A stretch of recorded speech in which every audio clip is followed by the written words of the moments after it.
rotina de estudos.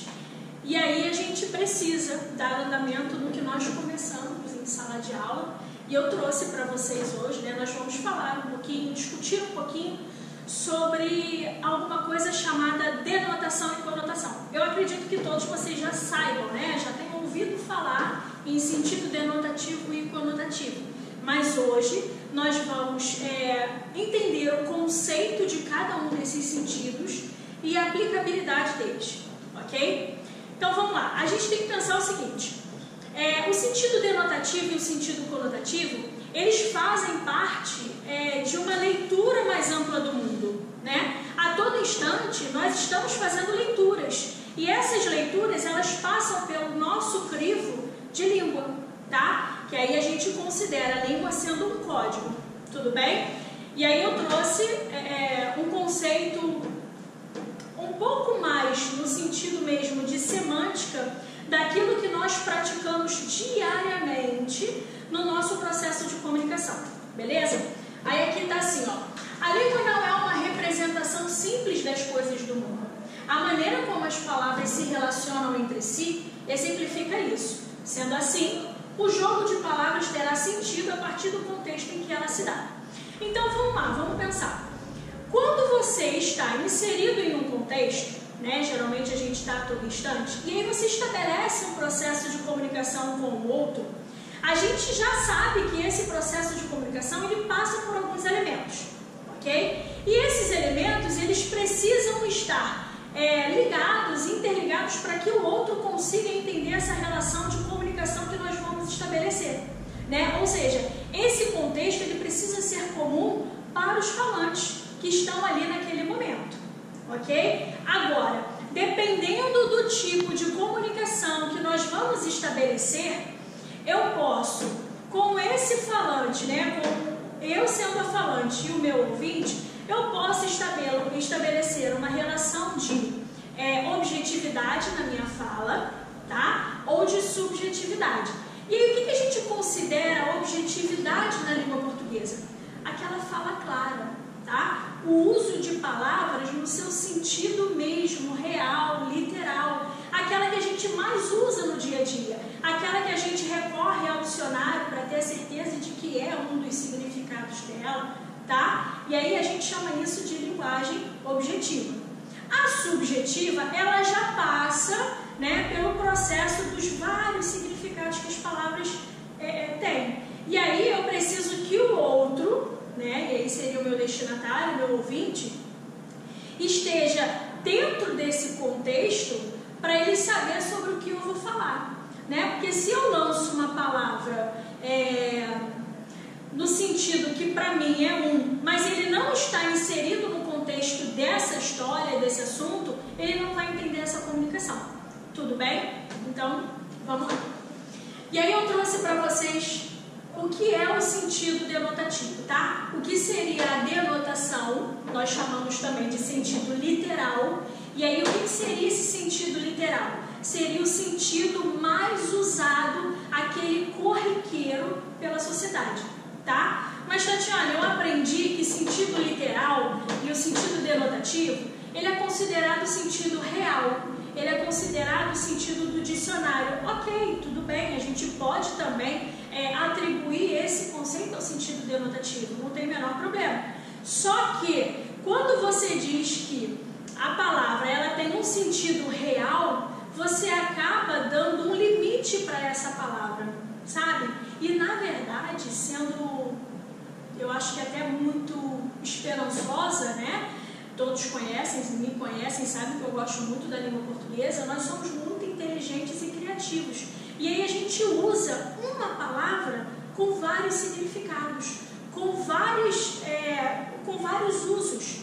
Então eu não gosto muito de dizer que a palavra ela é utilizada no sentido real.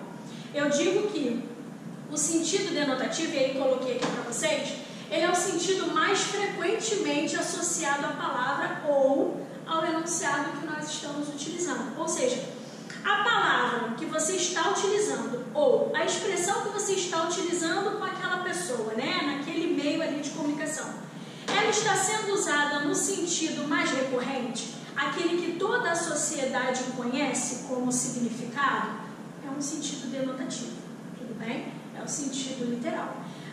Podemos dizer que é o dicionarizado? Sim, ok, podemos, tá? Sem o menor problema. No dicionário, se vocês buscarem o significado, vocês vão encontrar o significado dado por aquela pessoa lá no dicionário, tudo bem? E aí ele diz o seguinte, ó: quando tomamos o sentido denotativo das palavras, quando tomamos o sentido mais recorrente das palavras, tornamos a comunicação mais objetiva, foi o que eu falei anteriormente. Ou seja, se eu uso a palavra, se eu uso a expressão, se eu uso a comunicação no sentido mais recorrente, aquele sentido, aquele significado das palavras que toda a sociedade vai entender, a minha comunicação ela se torna clara. A minha comunicação ela vai se tornar objetiva, tudo bem? E aí, por que ela se torna objetiva? Pois fazemos a relação direta de significação com o objeto. Ou seja, eu usei a palavra no seu sentido literal, no seu sentido mais frequentemente usado por todo mundo. Logo, quando a pessoa ouve essa palavra, ela já consegue fazer a associação com o objeto, tá? E aí a gente chama isso de sentido real, de sentido literal. E aí eu trouxe um exemplo aqui para nós analisarmos, que foi uma notícia postada, né, no site da Fiocruz, só para vocês terem uma noção de como essa linguagem objetiva ela se dá, tá? A linguagem objetiva ela precisa atingir o ponto, ela precisa ser clara e ao mesmo tempo fluida para o leitor, tá? E aí diz assim, né, a manchete: iniciativas de comunicação e movimentos sociais informam a população das favelas e periferias sobre Covid-19. Manchete, ok? E aí eu vou ler só a primeira parte, só para a gente discutir um pouquinho esse sentido denotativo, tá? Até o dia 22 de março, a Prefeitura do Rio de Janeiro havia confirmado 278 infectados e 166 casos suspeitos no município. As áreas nobres até agora concentraram 70% dos casos do novo coronavírus na cidade. No entanto, especialistas alertam para o avanço da pandemia nas favelas cariocas. A tendência, conforme noticiou o portal UOL, é de que esse ranking sofra uma alteração nos próximos dias, com o avanço do vírus para as favelas cariocas ou áreas carentes. Nesse trecho que nós fizemos a leitura agora juntos, não há nenhuma palavra que esteja sendo utilizada fora do seu uso recorrente na comunicação que nós estabelecemos rotineiramente, tá? E aí, se você parar para analisar uma a uma, nós não temos nenhuma relação metafórica. E aí, o que seria essa relação metafórica? Aquela relação que nós fazemos de uso de uma palavra para dizer a outra, né? Ou para fazer um comparativo com essa outra coisa. Não há. Por que não há nesse exemplo que nós estamos utilizando para o sentido denotativo? Porque essa é uma reportagem que saiu no site da Fiocruz e ela precisa atingir toda a população. Então, ela precisa ser predominantemente comunicativa, sem deixar que outras pessoas, ou que o ouvinte, busque entender o que está sendo dito por meio das palavras. No sentido denotativo, as palavras precisam se explicar por si só, tá? E aí a gente diz o seguinte: nas notícias, né, nas reportagens, alguns textos, né, trazidos nos livros didáticos, essa linguagem ela é predominantemente objetiva. Logo, a gente encontra o sentido denotativo das palavras. Tudo bem? E aí a gente segue, eu trouxe para vocês onde nós podemos encontrar o sentido denotativo, tá? Quais são os textos que circulam pela sociedade que nos apresenta o sentido denotativo, tá? Vocês podem se perguntar, mas onde a gente encontra isso com mais recorrência?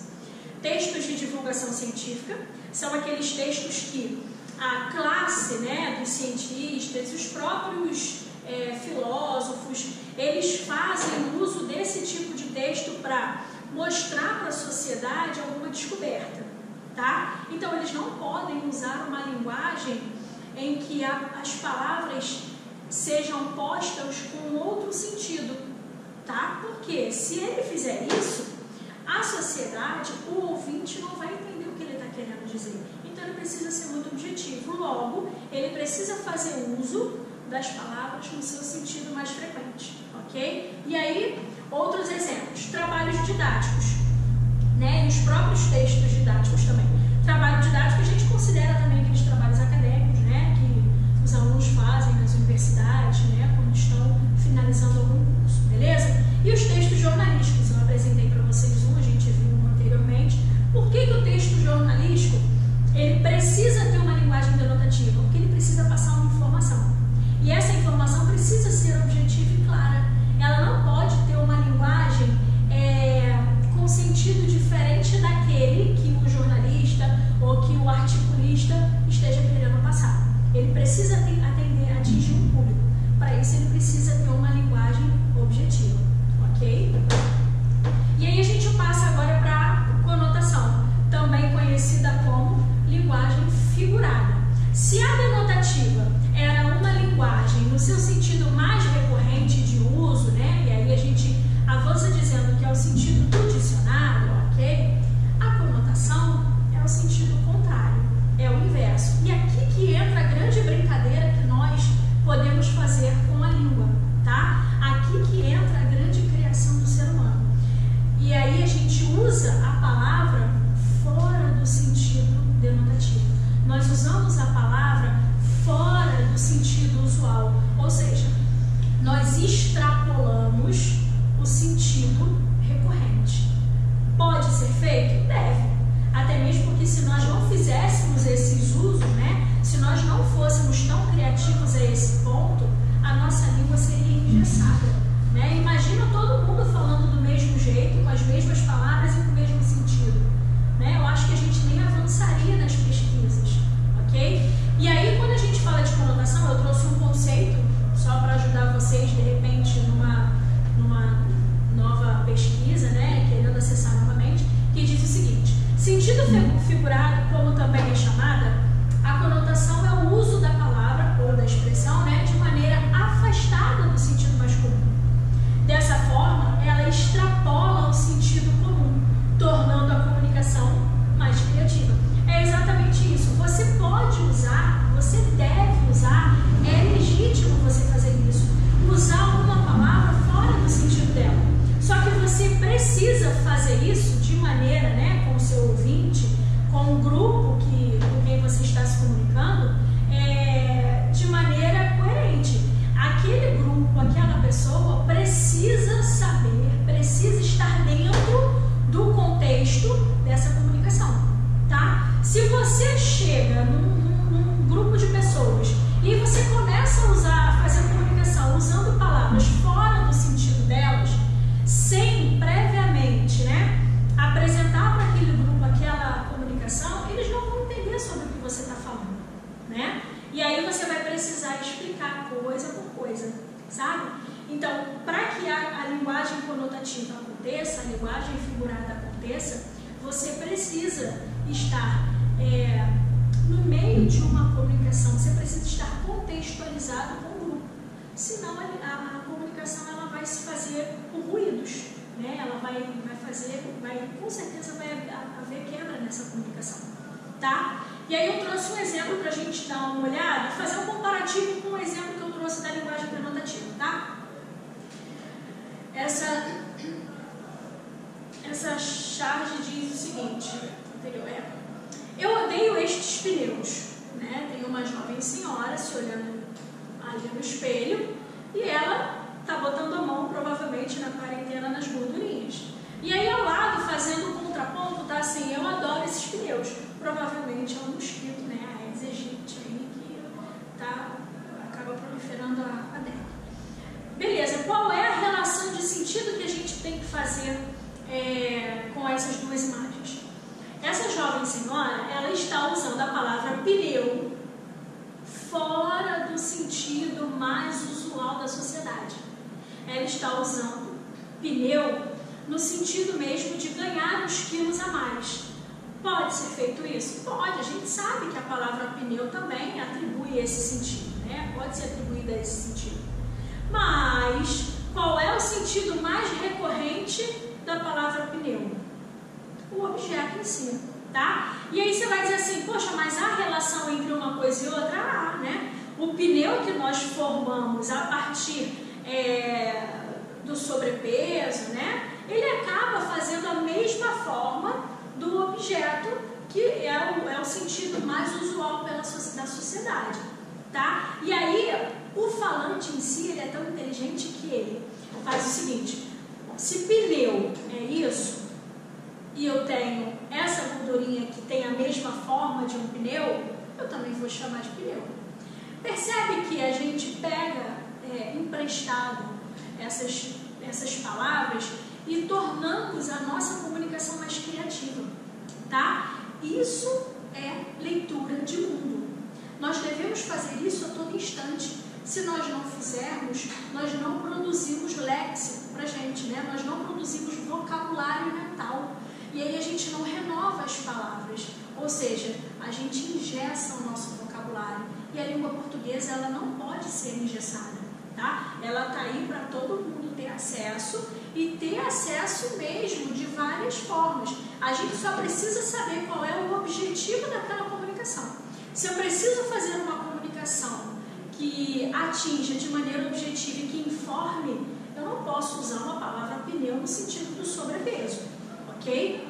Eu tenho que usar a palavra pneu no sentido mesmo dele recorrente, ok? Agora, se eu vou fazer um poema, se eu vou falar com um colega meu sobre a quarentena, que não está sendo muito legal, porque o sobrepeso está chegando, eu vou usar a palavra pneu para me referir ao aumento de peso, sem prejuízo de sentido. Por quê? Porque o meu ouvinte já entendeu a qual pneu eu estou me referindo.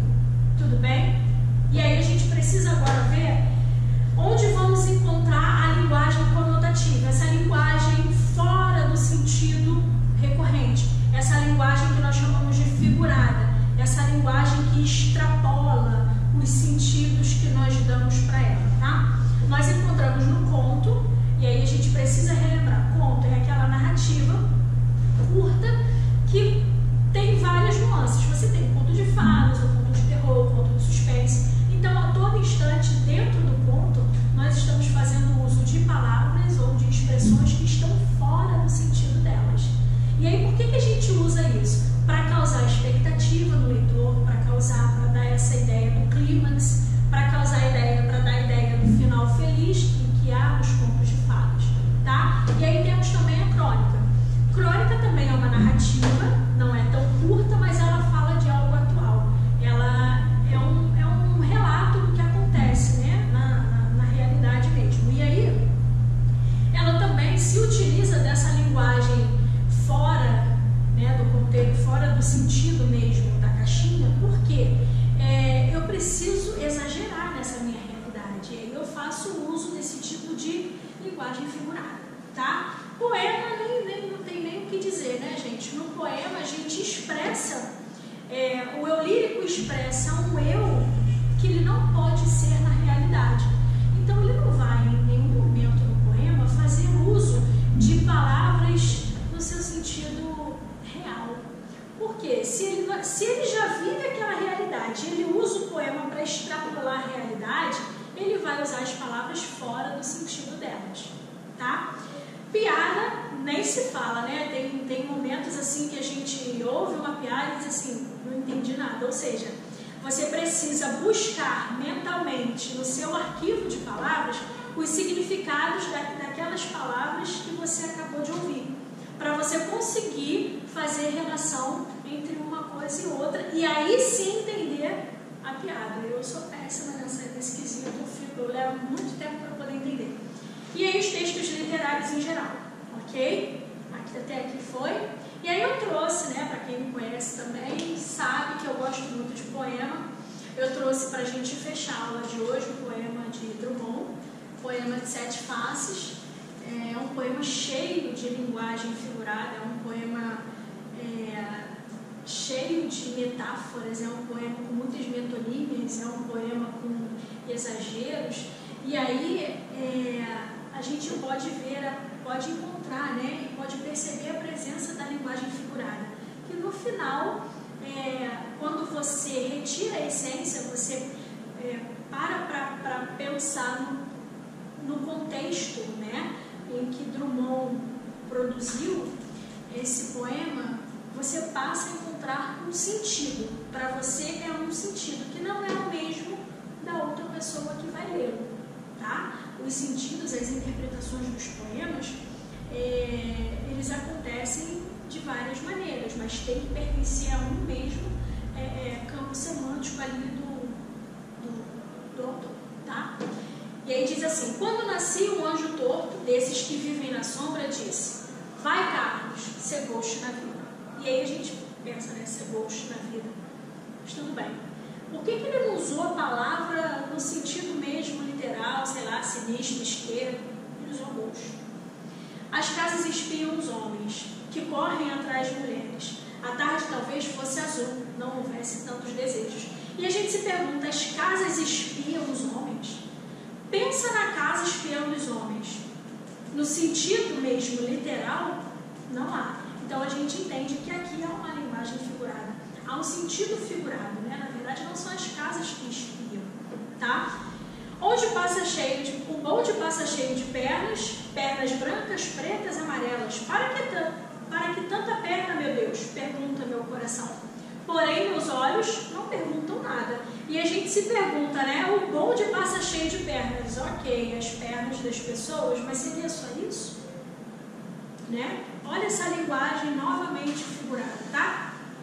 O homem atrás do bigode é sério, simples e forte, quase não conversa. Tem poucos, raros amigos. O homem atrás dos óculos e do bigode. Para que tanta perna, meu Deus? Pergunta meu coração. E aí é o coração quem pergunta, né? Olha a linguagem figurada novamente. O homem atrás do bigode é sério, simples e forte, quase não conversa. Tem poucos, raros amigos. O homem atrás dos óculos e do bigode. E aí a gente chega ao final do poema percebendo que esse eu lírico, ele faz uso, né? Essa pessoa faz uso de uma linguagem totalmente conotativa. Tudo bem? Espero que vocês tenham entendido, tenham gostado da aula. Revisitem sempre que precisar, tá? E aí a gente segue. Um beijo a todos.